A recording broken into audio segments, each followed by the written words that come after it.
This is Castle 1. Race officer speaking. Lane line is on boundary up ahead, 35 seconds out. A bit lower and faster here. That's a good one, Jimmy. Still gaining on the lane line there. We're looking at 10.5, 42. Matching him on the boundary, yeah, copy.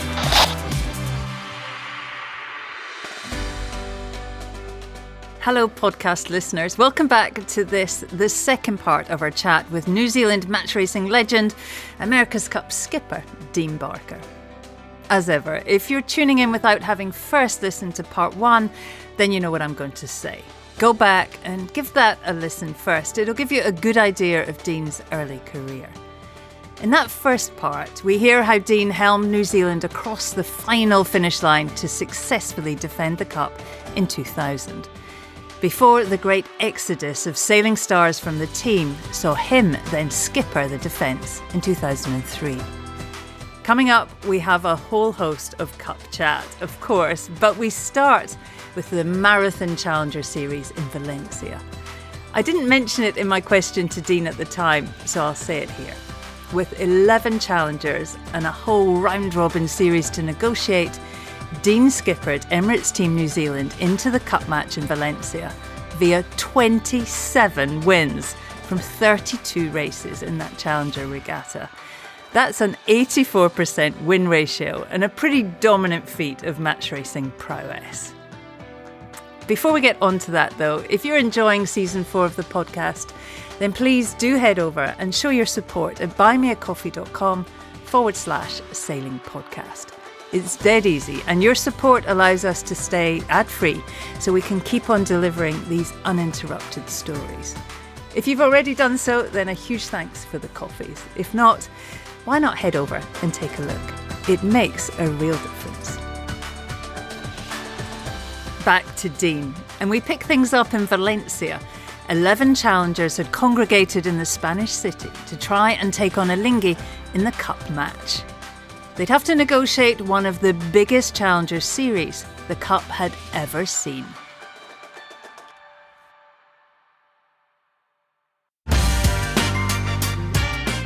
To sit there on the sidelines while it all got sorted out in the courts was just so incredibly frustrating.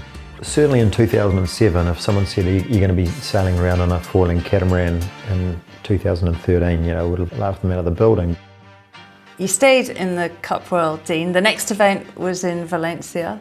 The last Cup we saw in conventional monohulls. A big Challenger series, 11 teams, I think, months of racing.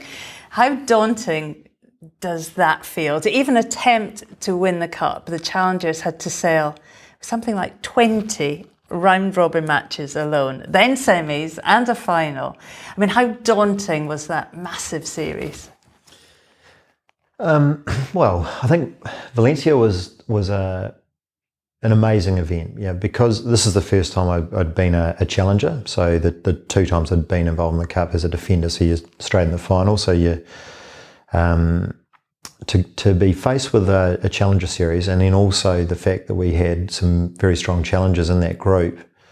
It was quite it felt like quite a big job to be sitting there going, well, we'll be in the match and we'll be racing Alinghi. And so the great thing that was done for that cycle was that we had these acts all the way through. I think there was something like 12 or 13 acts, which would these pre-regattas spread all around the place.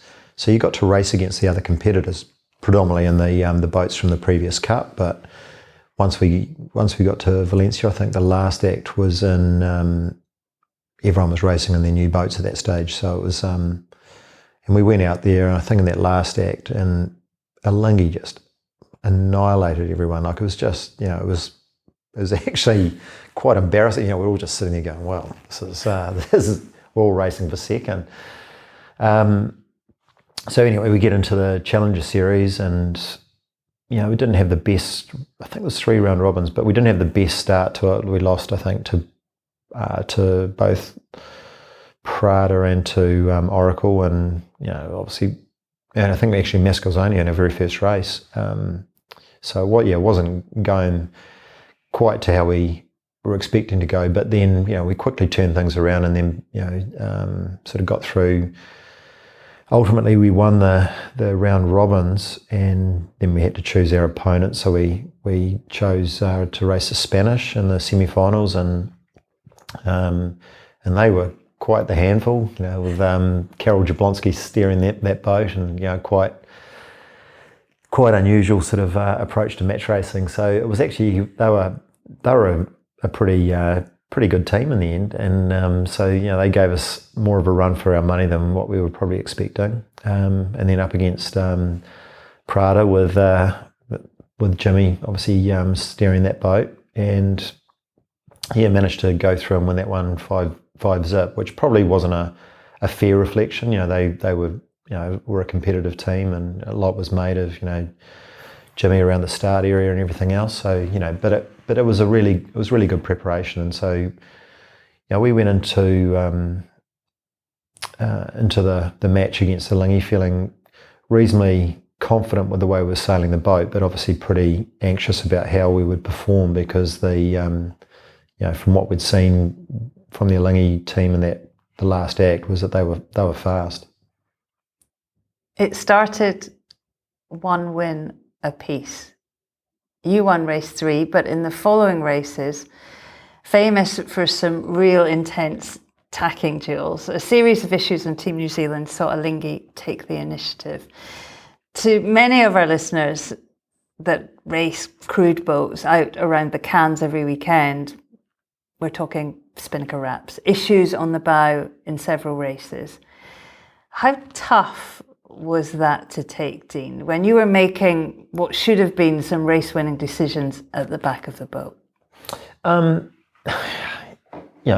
There's no I've lost more starts than we'll ever have crew mistakes on the boat, but as a team, we obviously have very high expectations of performing every manoeuvre to the highest possible level, and that's what you train for. So when it does go wrong under pressure, it's I think everyone really feels it, and unfortunately it's sort of on show, so you can't hide from it either. So we definitely let ourselves down in a couple of the races where just mistakes that just shouldn't have happened, and but unfortunately that they did, and the strength of a good team has been able to sort of bounce back from that. And we just we kept sort of chipping away at it, and ultimately in the last race we were so agonisingly close. After doing the penalty turn on the finish line, it was losing the last race by a second was and then ultimately losing the cup was that was a pretty gut-wrenching sort of experience, because we knew that we could have easily been a lot better. Do you think that was a cup you should have won? I don't. Well, it's a hard one to say. We definitely felt that Alingi had an edge, a small edge in performance, and they managed to sail themselves back into a lot of races that if we'd been racing Luna Rossa, say, or Oracle, we would have put them away. It would have been but they just kept chipping away, and you just couldn't. A couple of races, we felt we should have won them, but they just managed to eat back into it. And then the last one, we'd basically led all the way around from the start, and they just wouldn't go away, and just wore us down in the tacking duel to the top, and which in the end created the penalty, and then they won that race. So was it one that got away? Probably, you'd probably say yes. If we'd been able to put more pressure back onto them by winning a couple of those races in the middle of the series when we were ahead, and then had the mistakes, that maybe that would have changed things around in our favour. But hindsight's a lovely thing, as we all know, and we needed to go out and win more races. Obviously, Dean, as everyone knows, the cup then went into a bit of a spiral at that stage. Fights in the Supreme Court in New York, dragging on and on. As a professional sailor with significant interest in the format of the Cup, how frustrating was that time, waiting for it all to be sorted out? Well, I talked before about the grey hair, and it felt like after Valencia, the group that we'd sort of worked so hard to develop through that 2007 Cup, to sit there on the sidelines while it all got sorted out in the courts was just so incredibly frustrating, because it felt like we had a fantastic team, keeping the team together. We competed on the TP52, the Meg Cup circuit with a Team New Zealand boat, and we really probably dominated that. We're still doing well in the match racing and things, but there was no cup. We couldn't go and race in the cup. And that was really what the team was there to try and do. And so it was very frustrating sitting there. It felt like we were sort of really. You were ready. It was your time. Well, it felt like we were ready to sort of take on whatever the challenge might be, and certainly didn't foresee it being anything other than a monohull, that's for sure, at the time. But obviously these guys were out there sailing around in these ridiculously big sort of multi-hulls and everything else, and that was where it was going to ultimately end up. The end result, an Oracle win and a cup in San Francisco. We had a World Series, sailed in AC45s, and of course the Cup itself in AC72s. And while the teams involved based themselves in San Francisco, Team New Zealand stayed at home and concentrated on really pushing some performance gains. The end result, the foiling AC72. From your perspective, Dean, as helm, what was that crazy period like? What was it like taking on the foiling AC72? Well, certainly in 2007, if someone said you're going to be sailing around on a foiling catamaran in 2013, would have laughed them out of the building. But when the dust settled and Oracle announced that the next cup was going to be in these 72-foot catamarans, it was sort of like, well, we either adapt and give it a go, or we're out of the cup probably forever. So the team made the decision to give it a go. We had to sort of reach out, because at that point we knew that we needed multi-hull experience and both design and sailing team, and so we recruited different people to sort of assist in that. Sort of started sailing A-class catamarans and all sorts of other boats just to try and to see how it was. So really the catamaran sailing, it is in the end it's the same type of sailing as what you do. The same physics and everything else applies. It just happens in a different way, and there's probably a few different tactics that you need to learn and everything else. But we had Glenn Ashby came and joined the team, and he was a huge part of the development curve for our sailing team to adapt to those types of boats. The interesting thing was that the AC72 rule was not designed around foiling. It just wasn't a thing. And within our design group, there was a sort of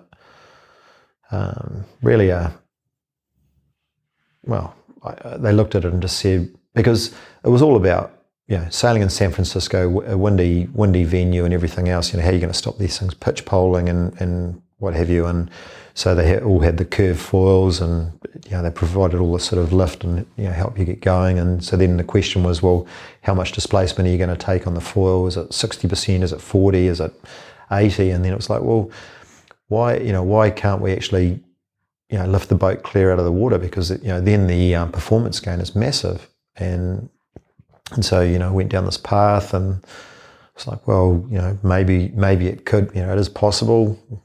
No one really truly knew or was sure that it was something that could happen. But we sort of continued it on. We bought a couple of these 33-foot test boats, and next thing with all this board development and everything else, we managed to get one of those to go foiling. I was like, well, and we saw firsthand the performance gain. So so launched the boat, out there sailing around the Hauraki Gulf, and the thing, took off for the first time, and it was like, wow, it is possible, and that scale, and very quickly we saw the advantage of that, of being able to get the thing up in the air and out of the water. I mean, now, of course, all the systems are very, very refined, but then I can imagine it was all quite rudimentary. I mean, what was it like being the guy on the wheel, in that test period? Those boats were quite terrifying, because they were so big, so powerful, towering wing sail, knowing you're going to go and race it around in San Francisco and 20, or more breeze. At that stage, the protocol still said you're going to be racing from 3 to 33, but I don't think 33. I don't think was ever that achievable in those boats. But it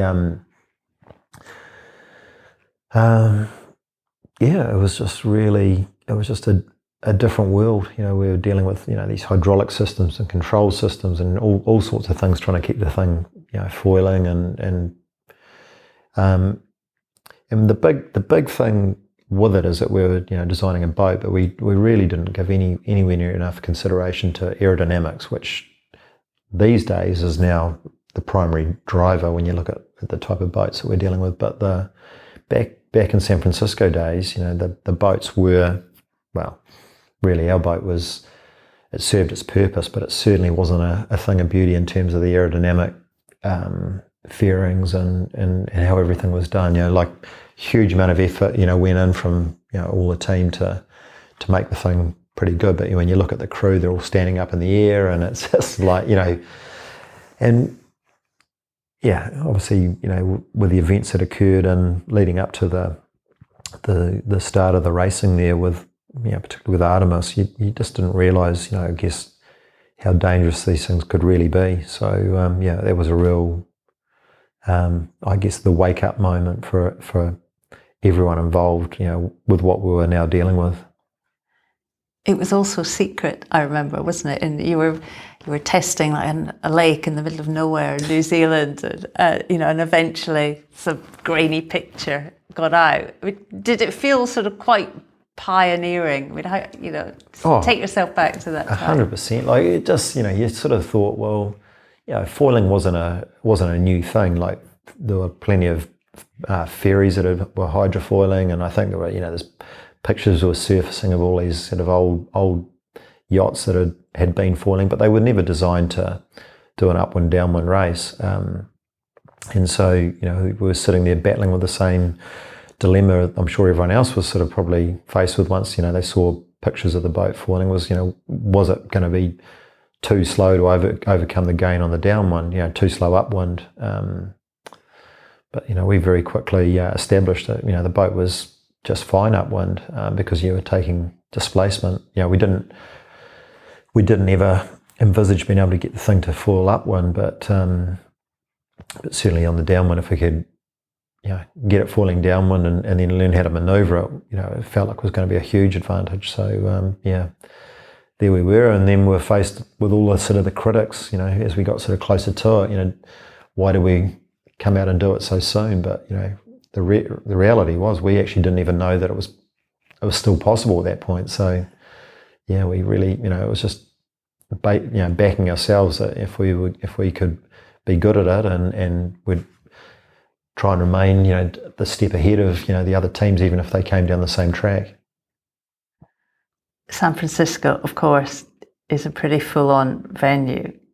Can you put into words at all what that was like? The opening leg on the Cup course, from memory, was a reach of a sort of kilometre or so, and I can remember watching it.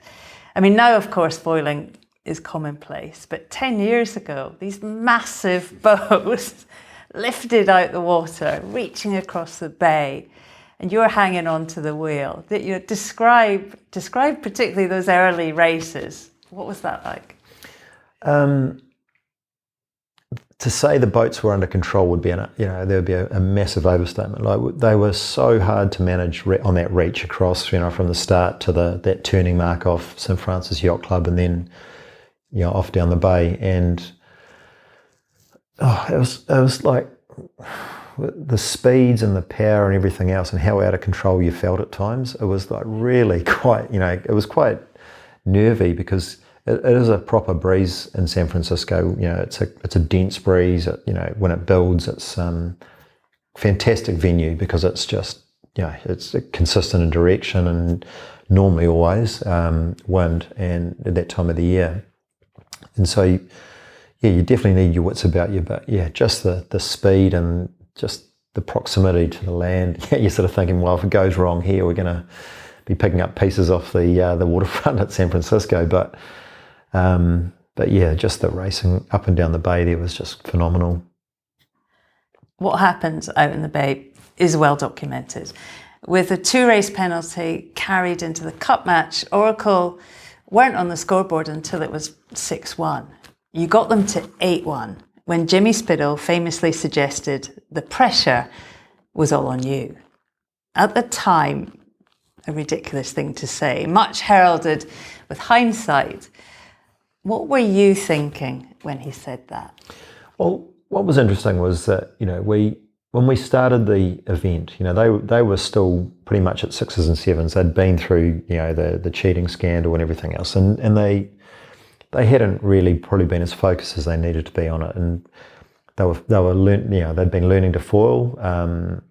They were struggling. I think even 2 weeks before the Cup, they were still struggling to consistently pull off manoeuvres. So at that point, we actually had a big advantage. And so, come the start of racing, we were well rehearsed, and we'd been through the Louis Vuitton series. Albeit not really, a lot of super strong competition, but racing all the same. So we were forced to go through the process, and we were pretty much, operating at a high percentage of our potential, whereas I think Oracle came in just not well. So the first few races, we had quite a clear advantage on the upwinds particularly, and then downwinds, probably wasn't a huge amount in it, but I think at that time we probably had a 45-second advantage on the upwinds, per leg, that were faster. But what you could see was that they were learning how to sail the boat better and better. They went through a personnel change on there, and while we were continuing to win races, at a good rate, you could see that they were making significant gains. And then there were a few days where the wind limit got triggered when we were leading, so those races got cancelled with lay days and all the schedule and everything else. That meant that they were getting more and more time, and so they were going out practicing every day. And the one thing that they were able to do was to start getting their boat to foil on the upwinds, while they were getting better at the downwinds. And so we're seeing glimpses of it, at certain points of the race. And, it was becoming clear that if they could get that sorted, that they were going to, have our measure and more on the upwinds. And so it was sort of almost a race against time to try and get the thing done, because, they were definitely improving. And, certainly at 8-1, we didn't have a thought in the world that they were going to be able to sort of bounce back from there. But what did you think when he said that? I mean, those press conferences were electric. They were such fun for the press. Well, yeah. What did you think? Yeah, Jimmy obviously likes playing up to the crowd, and I think at that stage probably there wasn't too much to lose really, in the approach, but they were coming. And then the memory I still have is the race that we didn't make the time limit. That was just like crippling, when you're sitting there like going down that last downwind thinking, well, all we've got to do is make it to the bottom and reach across to the finish, and the cup's going back home. And and then it's like the harsh reality of the time limit. We're foiling around. How we could. It was an oversight in the whole program to think that you could be foiling in a race but not be going quick enough to actually make a time limit on that particular race. But but we didn't, and we had to bounce back and try and go out and race the next one. We lost that one, and it was just like then they were getting faster, and then we had a series of races where it was just sort of the breeze was sort of probably more in that sort of mid to high teens into the 20s, and that just played right into their hands because at that point they were getting sections of foiling on the upwind, and they were just they turned a 45-second deficit into a 45-second delta in their favour, on the upwind. So just that much, minute and a half quicker from where they were when we started the regatta. It was particularly hard. I've been in the team for 20 years in some sort of capacity. And if your body's telling you something, then you need to listen, and I think that's probably been the most sort of obvious thing that's come out of it for me. I've been so lucky to have had the opportunity to race all of these different types of boats and pioneer the way a little bit, with the team of foiling. The final race is unforgettable, isn't it? Full of drama, but my lasting memory, Dean, is the image of you, race lost, slumped over the wheel. It was a real raw, enduring image of just how much sport means. Yeah. I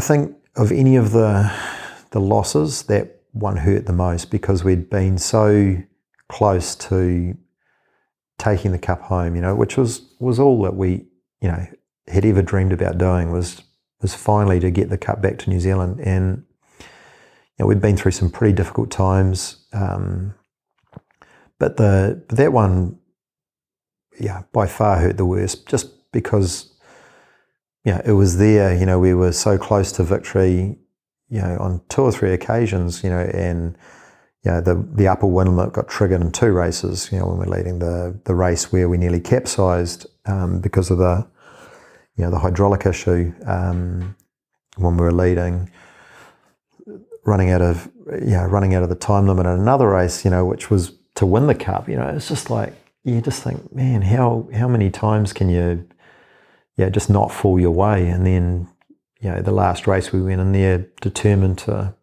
win. We got a good start, we led around the bottom mark, but then they just basically sailed past us on the upwind with foiling, and there was we were powerless to do anything about it. There's nothing that I look back at and say, I wish we had done that or done that differently. They were just faster at the end, and so to lose it in that fashion was just like really, just so difficult to take. And we'd had the most amazing public support again, like around the team, and the passionate Kiwis that had come to San Francisco, and even going back home, and just people that they came out in their thousands to welcome the team back. It was just like, you just feel like you've let everyone down, by not being able to actually finish the job. And at that point it was just like, well, what do you do? It was just like really, really hard to stomach.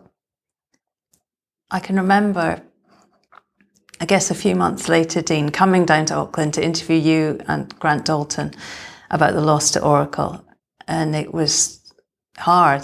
I mean, you were visibly distressed. Oracle obviously won that cup 9-8, and as we've already discussed at home, it's not just sailing, is it? It's way more than that. How difficult a time was that for you, post that cup, trying to get on with your life? It was really challenging because it felt like we had had a fantastic campaign from the start all the way through. To be racing a foiling catamaran in San Francisco after basically preparing, I guess, most of the career to go and win a monohull match racing event. And so it was, to have got so close, and to be able to taste victory, and to take the cup back to New Zealand and turn it back into a normal event again. That was the motivation. But in the end, it wasn't to be, and it was like, well, what's going to happen next? And unfortunately, things sort of really fell apart. With my involvement with the team, and so going into 2014, that's sort of where we parted ways, and I really at that stage wasn't sure what the America's Cup sort of landscape would look like, for me, as personally, and even really whether I wanted to still be involved, with it all. But it was, but certainly again for, the personal life, family life and things, it was really, really difficult to kind of see any good that had come out of that whole experience, even though it had been such a phenomenal group of people to be involved with.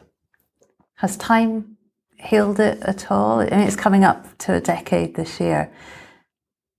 Is it still hard to think about? Oh, it is. Absolutely it is, because, you just pour everything into it, and it's just, when it's over, it's just like a black hole. It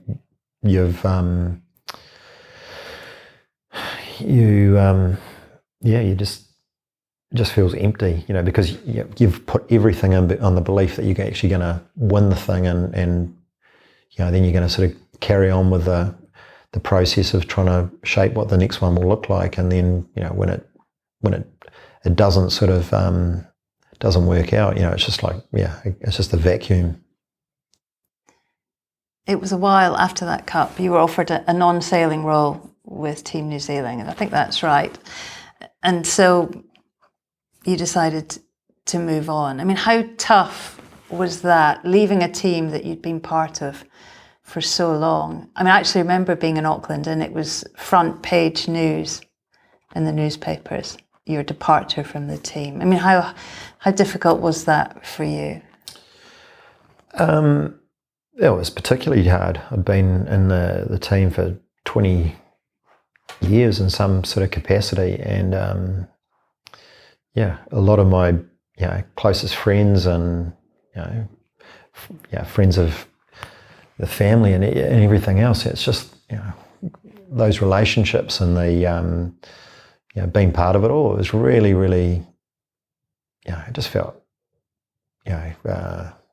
all the emotions were just sort of like brought to the front, forefront of having to go through that. And then again, because of the passion that surrounds sporting teams and Team New Zealand and everything else, it was made to be a huge deal, and so again a lot of focus on the team. Reporters walking up the driveway and all sorts. It was just so intrusive, and just like, but it's a chapter that's sort of been and gone, and I'm pleased that we saw the back of that, because it wasn't, it was not pleasant at all, like all the way through that process. You kept sailing. The next cup in Bermuda, you were helming and skippering SoftBank Team Japan, of course. But more recently, off the water, you've had some health issues, Dean, which I just wanted to touch on. I know you have gone public with this during the last cup cycle. I mean, how tough was that? Tell us what's been going on.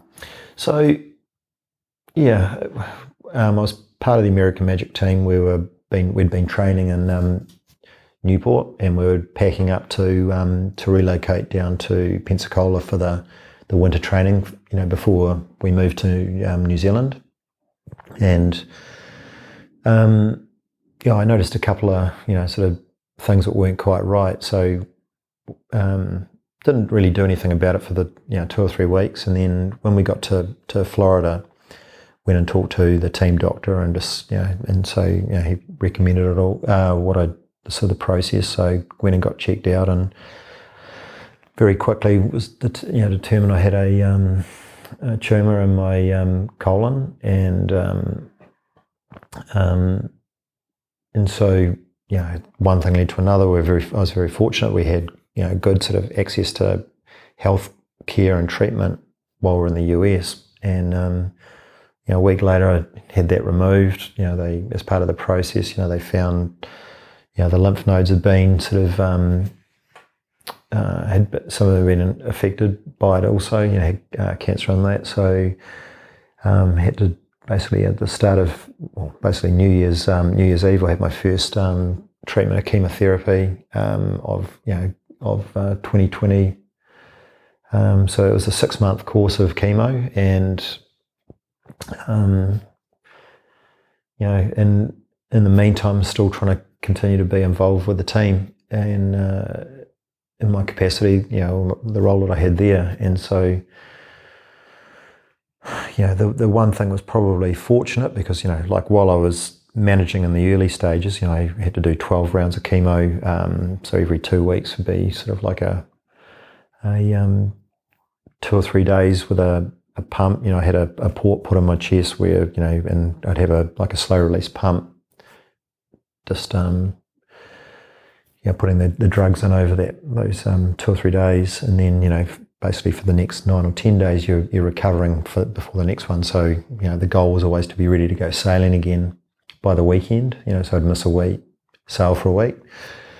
And then COVID came along in the US in sort of that February-March period, and then we had to basically stop operations. So that was probably the most fortunate thing, from a health perspective that could have happened. But so then finished the course of chemo, and then I think 3 weeks after I'd had my last session, the family and I, we jumped on the plane back to New Zealand to get sort of settled back there and ready for the final push through to the Cup. So huge shock, certainly you become a Google doctor, much to everyone's kind of advice not to. You look at it all, you wonder why me, I suppose. Again, what have I done wrong in my life, is it health, is it diet, is it, like I felt as healthy as I'd been, been training really hard, everything was sort of, wasn't overweight, didn't smoke, just didn't tick any of the boxes of, what would sort of make you a candidate for bowel cancer, but yeah. So anyway, we, just another little hurdle to sort of deal with, but it was certainly quite challenging at the time. You told Terry Hutchinson, the skipper, how was that? And how did you keep going with your duties of helming the boat, and also, physically and mentally dealing with the illness? Because I was just so determined to be involved, I was really, I didn't want to just sort of, step away from it, just say, look, health first, and, I still just so passionate about being involved, and it was a huge motivation to try and get through the chemo as well. Possibly it was too much self-interest and not, maybe, but at the time, like Terry was incredibly supportive. The board they knew about it. The owners of the team, and they were supportive of what we were doing, and it still felt like I was able to continue on, putting the effort into what we were trying to achieve. And I had a simulator set up at the house, so I was chipping away with that, and just sort of continuing on with a lot of different things. But it was hard because from a personal standpoint, we hadn't told very many people in the team, like very, very few. There's probably only 5 or 6 people that actually knew. Obviously a lot were probably questioning what the hell was going on, because I'd keep disappearing for a week at a time. But when I was back there, I was sort of making sure that I was putting in as much effort as I could, and but it was tough. And Terry was amazing through that whole process. He was incredibly supportive, as were there was a few other people in the team that are very thankful for the help that they sort of gave me all the way through. You're all clear now, but I'm guessing a massive reality check. Things like your health are pretty important. It is. It has been like, I had a secondary which I had to get removed after the Cup, which was pretty, it wasn't ideal. I thought I was sort of all clear after the chemo, and then you had to get a secondary one removed from the lung. But since then it's been, all the checks, I have regular checks.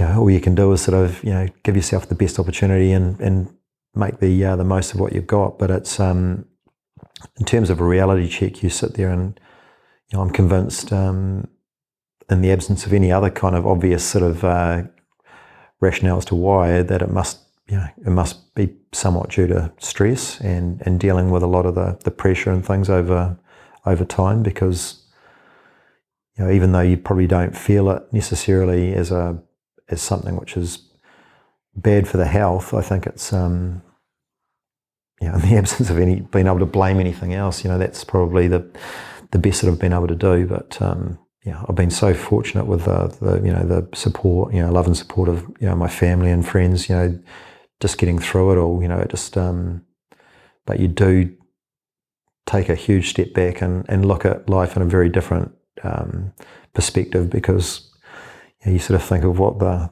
possible, the other outcome could have been, and I'm certainly not out of the woods by any means, but to be able to have the ability to still enjoy life, enjoy my family, and to be able to still be involved in projects like this with Alinghi Red Bull Racing, it's actually, I do feel very lucky that, because I know a lot of other people don't have that same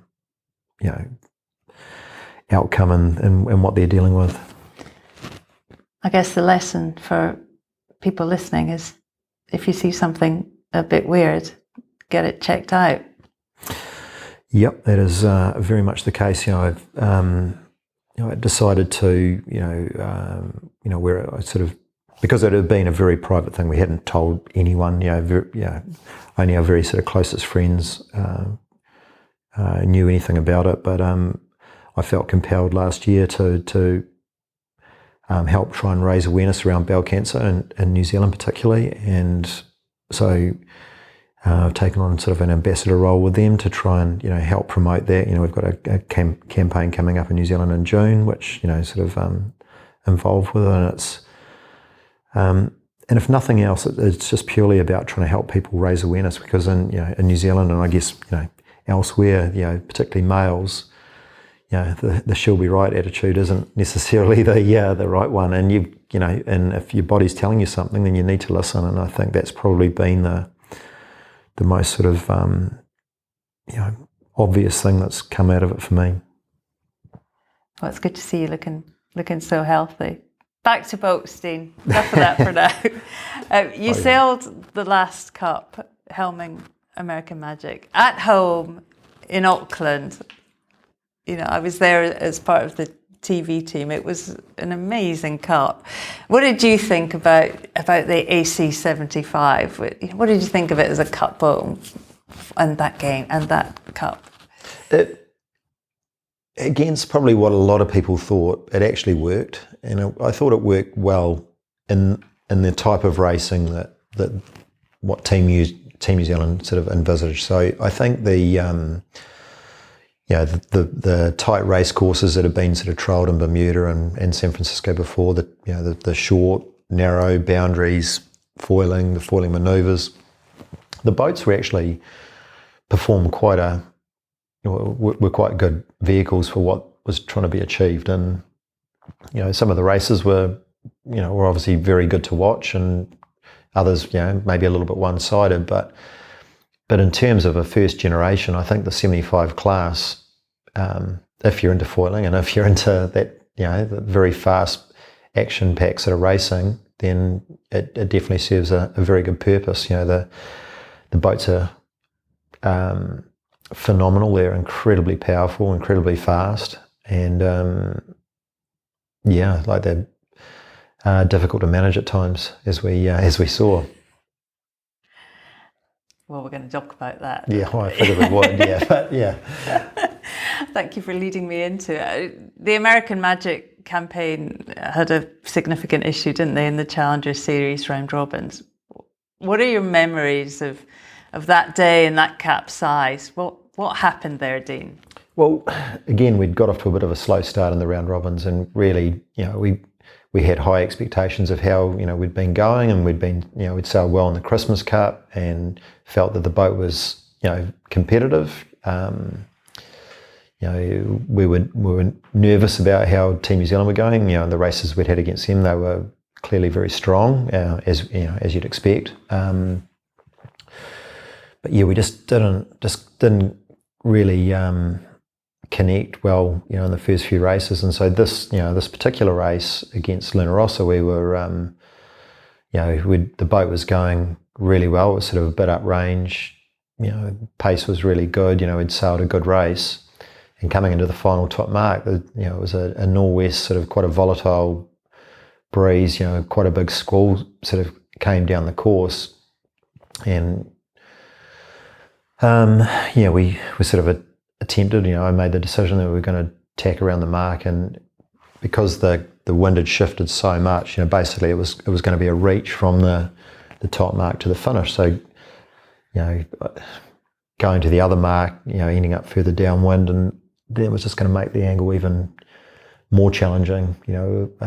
Reaching in a foiling boat is challenging at the best of times, and so particularly at that stage when the breeze was sort of now up into the low 20s. So we tacked and sort of went to go into a bearaway, and the main hung up a bit, and as we sort of got settled on the runner, and the boat wasn't well balanced as we started the turn down, and unfortunately with that style of boat, as the boat starts to heel, it's losing its riding moment, and that was just a bad decision. But the frustrating thing is, the boats were designed to withstand a capsize, and right them. We obviously weren't going to win that race, but when we did right the boat, and the thing was, as we found out, was sinking, and we didn't just for the life of me, still just blown away by the fact that we ended up with a hole in the bottom of the boat, and with all the water ingress, and then the subsequent sort of repair job that had to go on, just to be able to get back on the water to go racing again. It was just like, it felt like the campaign had just been basically lost there and then, in that one moment, where normally you would have expected, pull the boat up, go back in, sort it all out, and be out there racing the next day. And unfortunately that wasn't the case. And the way the team came together to repair the boat, to get it back on the water, to give ourselves a chance to go out and do the semi-final racing against Luna Rossa was just like an incredible feat, because it was certainly not looking like a possibility in any case. It's pretty tough to come back from something like that. I mean, the boat was a mess, wasn't it? But I mean, the drive to recover from that team seems quite remarkable. The passion and the dedication to get back out on that racecourse. How hard is it to get back on the racecourse and try and race after something like that? I mean, I have an image of you holding on to a vibrating wheel, in those subsequent races. It's pretty tough, isn't it? Well, effectively the boat was like a brand new boat. We'd pretty much had to replace every single system in it because of all the water ingress. Salt water, as we know, doesn't seem to mix particularly well with electronics and other gear. So all the systems were brand new, and so while the guys had done an amazing job, we're still sort of ironing out little bugs. Each day when we went out, I think we had 2 days of practice before we went into the racing. Probably the unfortunate thing was the first race day we had to do with Prada, it was blowing, about as hard as it had blown, so that was not ideal when you're still trying to regain confidence in the boat and everything else. And they just, were too strong for us. We weren't ready. We'd missed the days of training while the boat was getting repaired, and the next day we went out, and the first race it was close, but they sailed well to win that one, and then the last race, unfortunately, we had a glitch on the system, and so we just couldn't raise and lower the board, and it was a pretty deflating way to go out, because I felt we were a lot better than what the result shows, but unfortunately, it's about performance, and we didn't perform. You've lived through an incredible time in the sport. I mean, listening to all in ones in this podcast is pretty illuminating. When you think back from big, heavy monohulls with an army of people through to giant foiling multi-hulls, now in the incredible foiling AC-75s. Innovation, no one thought really would ever work. What do you think when you reflect on all of that? Well, I think I look at it and think, man, I would love to be a kid again, because when I went through from Optimist to P-Class to lasers and 470s and all the other bits and pieces that, you touched on, great boats, but man, now they get wing foiling and kite foiling and windsurf foiling and, moths and wasps and, whatever it might be, they're just out there having, the kids have got such a fantastic pathway to keep them engaged. Like I'm sure every country in the world struggles to, as the kids sort of progress into that sort of the teenage years, into the sort of the youth kind of classes, they either want to be involved or want to go off and do other things, socialise, or whatever it might be. But now I look at it and just go, man, my kids have just got such a cool opportunity, like every other kid that sails. And if they can do it as a recreational thing where they just go and enjoy foiling around and everything else, or they can take it so much further. And just look at the way the Olympic classes have changed over the last sort of 2 or 3 cycles, and what it might look like in in the next 2 or 3. It's just a very, very different sport, whether you like it or not. It's just the way it's gone. But it's become a little bit like this sort of, like, I don't know whether you call it the Red Bull generation or whatever it is, where everyone's looking at the extreme sports and the adrenaline sports and everything else, and it seems to be what engages an audience which would not normally follow sailing. So, I look at where it's gone, and I think I would still probably prefer to be out there racing around in the old heavy dinosaurs like you talk about, but because I really enjoyed that sort of facet of match racing and that sort of the strategy and everything else. And I think, I've been so lucky to have had the opportunity to race all of these different types of boats, and as you say before, pioneer the way a little bit, with the team of foiling with the 72. And you look at where the sport is now, and you actually question where's it going to be in another 5 or 10 years? Like, how do you go faster, or find other things which are going to be able to provide that same sort of exhilaration? But without question, it's changed the face of the sport a huge amount, and it certainly isn't a grey hair sport necessarily for people on the boat, but certainly I think the same rules still apply, and being able to be involved in a team that can be good enough to go out and win the cup. And I still am passionate about America's Cup, and still feel very fortunate to be involved in some capacity. But man, sport is very, very different. What about your career, Dean? When you look back, what do you think? Well, I'm certainly not going to be known for the record of winning the most America's Cups. It was certainly the other way around. But I've had, probably some of the most amazing experiences, being involved in some really special teams with, a lot of very, talented and, exceptional people. And I'm always going to feel very, fortunate to have had the opportunities that I've had. I will definitely always look back and regret the, not being able to fulfil, the dream after 2000, and that'll be, a difficult one, but at the same time, only one team ever wins, and you try as hard as you possibly can, and I certainly won't feel it was through lack of trying, but but it's been quite an interesting time, with everything that's going on. But given the health side of things, it's definitely changed my perspective a lot. My focus is very much on spending the time with the kids with their sport. Tour right into their sailing, and then we've got a hockey player, which is probably not a surprise, with my wife's background, but also the first one's left home, and I look back and go, man, have I put enough time into their lives and what they want to do? And so right now it's sort of been about putting as much effort as I can into what they're doing. Dean Barker, it's been a pleasure. Thank you for your time and for your honesty. Thanks, Shirley. Cheers. It's been quite an emotional 2 hours with Dean Barker.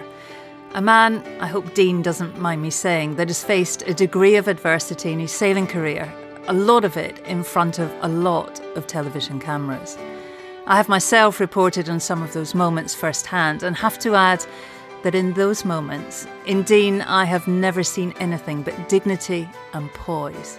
A tough thing to pull off when inside emotions are so raw. And with regards Dean's very private battle with cancer, I think you can hear it's not something he's that comfortable talking about. But he does so in the hope that it may prompt others to take action if they suspect something's not right. A sentiment I would also reiterate. So, a massive thanks to Dean. It was great to see him in Barcelona. And Dean, thanks for finally sitting down with us to share your story. It's much appreciated. Thanks too to the Real Club Nautico in Barcelona for a little corner of their wonderful club. And to Sophia and the team at Alinghi Red Bull Racing for all their help. Many thanks. Until next time, if you're enjoying what you're here, support the pod. It's super easy. Head over to buymeacoffee.com/sailing podcast and do your bit to help us bring you these uninterrupted, ad-free chats from the biggest names in the sport of sailing. Before we go, the usual thank you to Tim at Vertigo Films. I do say it every month, but making the podcast is no less work each month. So I'm saying it again, Tim, a big, big thanks for all your hard work. Please keep in touch via social media. I'm Shirley Sail on Instagram and Twitter, and Shirley Robertson on Facebook. And let us know where you're listening and what you think. That's all from us this month. Thank you so much for listening. Have fun on the water and sail safe, everyone. This is Castle 1. Race officer speaking. Line is on boundary up ahead, 35 seconds out. A bit lower and faster here. That's a good one, Jimmy. Still gaining on the lane line there. We're looking at 10-5 and 42. Matching him on the boundary, yeah. Copy. This is Castle 1 standing by. Out.